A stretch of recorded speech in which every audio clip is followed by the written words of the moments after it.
Hello friends, myself Archana, second year MBBS student at Maulana Azad Medical College Delhi। तो जैसा कि आप सभी को पता है कि नीट के पैटर्न में चेंज हुआ है। पहले 180 क्वेश्चंस होते थे, अब 200 क्वेश्चंस है।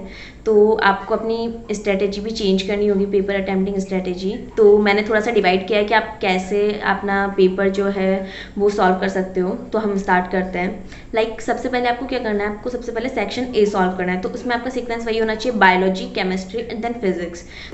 तो बायो में आपके बॉटनी और जूलॉजी दोनों के सेक्शन ए के क्वेश्चन कितने हो गए, 35, 70 क्वेश्चन हो गए। अगर आप बायो में एक क्वेश्चन को 30 सेकंड दोगे तो मतलब आपको बॉटनी और जूलॉजी दोनों का सेक्शन ए आपका 35 मिनट्स में कंप्लीट हो जाना चाहिए। देन अगर हम बात करें केमिस्ट्री की, तो देखो केमिस्ट्री में भी 3 पार्ट्स होंगे, इनऑर्गेनिक, ऑर्गेनिक और फिजिकल।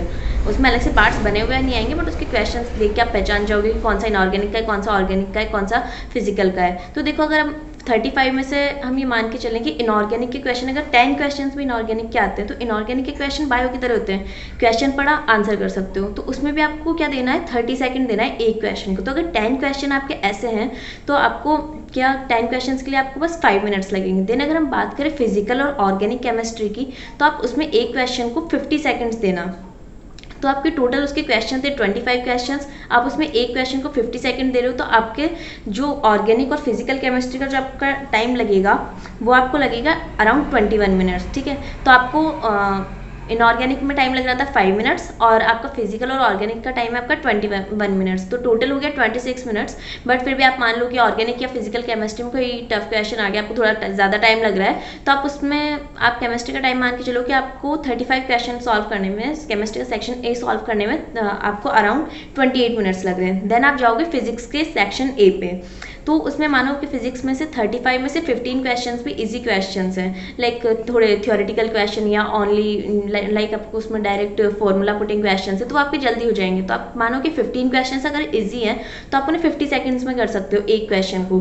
तो आपको अप्रॉक्सीमेटली इसमें 15 इजी क्वेश्चन में अप्रॉक्सीमेटली 13 मिनट्स लगेंगे।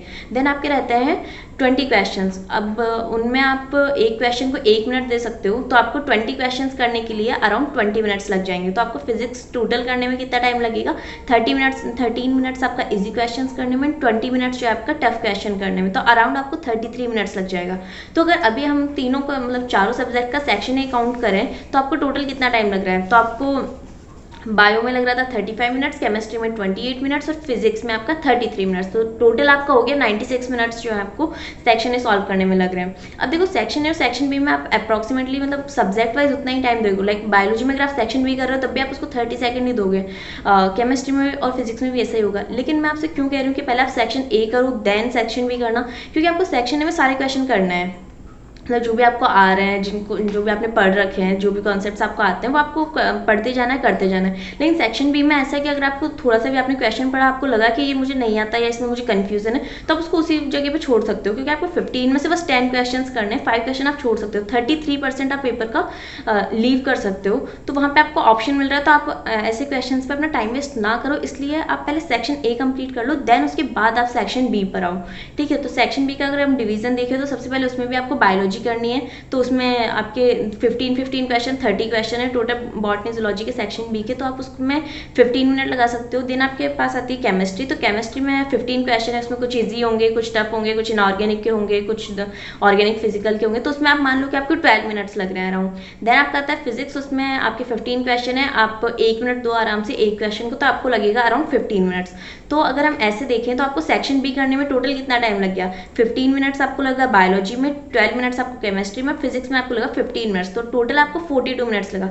तो अभी तक आपका सेक्शन ए और सेक्शन बी दोनों का मिला के आपको कितना टाइम लग गया, 96 मिनट्स आपको सेक्शन ए में लगे, 42 मिनट्स आपको सेक्शन बी में लगे। तो टोटल अभी तक आपको 138 मिनट्स लग गए। अभी भी आपके पास 42 मिनट्स रह रहे हैं। तो आप उसमें पहले क्या करो, आप उसमें पहले 15 मिनट में जो आपने क्वेश्चन रिविजिट के लिए छोड़े हुए हैं आप उन्हें देख लो। सेकंड राउंड जो होगा उसी में ना आप ये भी डिसाइड कर लो कि सेक्शन बी में से जो आपको 10 क्वेश्चन जो मार्क करने हैं, क्योंकि ये तो नहीं है ना कि आपको फिक्स 5 क्वेश्चन नहीं आ रहे होंगे, हो सकता है आपको 15 में से 12 क्वेश्चन आ रहे हो, 13 क्वेश्चन आ रहे हो या 15 के 15 आ रहे हो, लेकिन आपको वहाँ पर वही बबल फिल करके आना है जिसमें आप 100% श्योर हो। तो आपको वो क्वेश्चन भी इसमें यहाँ पर सेलेक्ट कर लेने हैं कि आपको सेक्शन बी में कौन से 10 क्वेश्चन मार्क करने हैं। चारों सब्जेक्ट के वो क्वेश्चन डिसाइड करने हैं और आपको जो भी क्वेश्चन नहीं आ रहे उनको रिविजिट विजिट करना है इन 15 मिनट्स में, ठीक है। उसके बाद आप 20 मिनट्स में अपना OMR फिल कर लो, सेक्शन ए सेक्शन बी। अब यहाँ पर आपको वो वाले क्वेश्चन छोड़ देने जिनमें आपको कन्फ्यूजन अभी भी है, लाइक 4-5 क्वेश्चन हो सकते हैं जो आपको अभी भी कन्फ्यूजिंग लग रहा है, आपको आप सोच रहे हो कि इसमें एक और बार आपको इसको विजिट करना पड़ेगा, तो आप वो क्वेश्चन अभी के लिए छोड़ सकते हो, उस OMR में आप फिल मत करो।